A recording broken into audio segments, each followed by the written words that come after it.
Nasib anak ditelantarkan ayah kandung selama 30 tahun.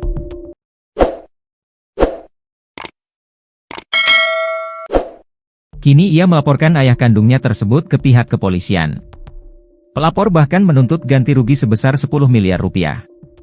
Pelapor bersama ibunya melaporkan pengusaha kondang asal Semarang, Bambang Wuragil, ke Ditreskrimsus Polda Jateng. Pemuda yang bernama Agil Renata Saputra ini mengaku sebagai anak kandung Bambang Wuragil dan Siti Wuryanti. Siti Wuryanti sendiri mengaku sebagai istri sah dari Bambang Wuragil. Pemilik tempat wisata Watu Gajah Park ini dilaporkan karena diduga menelantarkan Agil dan ibu kandungnya Siti Wuryanti selama 30 tahun.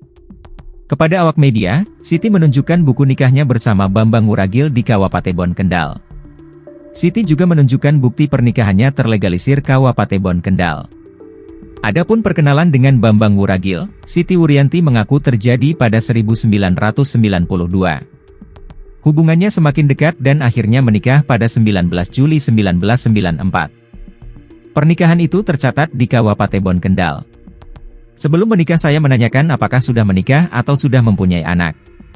Jawabnya belum, ujarnya saat menemui awak media, Sabtu, 19 April 2025, malam, dikutip dari Tribun Banyumas. Namun saat ditelusuri di kantornya, kata dia, mantan Ketua Umum KONI Semarang ini ternyata telah menikah dengan orang lain.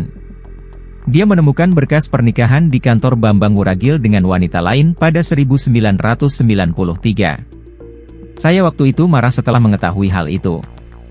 Dia minta maaf dan mengaku akan bertanggung jawab, tuturnya. Dia mengakui saat pernikahan dalam kondisi hamil anaknya yakni Agil. Selama pernikahan dirinya tinggal di Jalan Cempedak, Semarang. Sebulan setelah pernikahan Bambang Wuragil meninggalkannya. Dia pulang mengambil baju-bajunya. Saya tanya kenapa karena disuruh istrinya, ujarnya. Siti mengungkapkan Bambang Wuragil berjanji akan kembali setelah kondisinya membaik. Namun nyatanya selama 3 dekade Bambang tidak pernah menemuinya. Sampai sekarang dia tidak pernah kembali, kata dia. Siti mengaku tidak langsung membawa kasus ini ke jalur hukum. Dirinya berharap ada itikat baik dari Bambang Wuragil. Hingga akhirnya Siti dan anaknya memutuskan melaporkan kasus ini ke pihak kepolisian.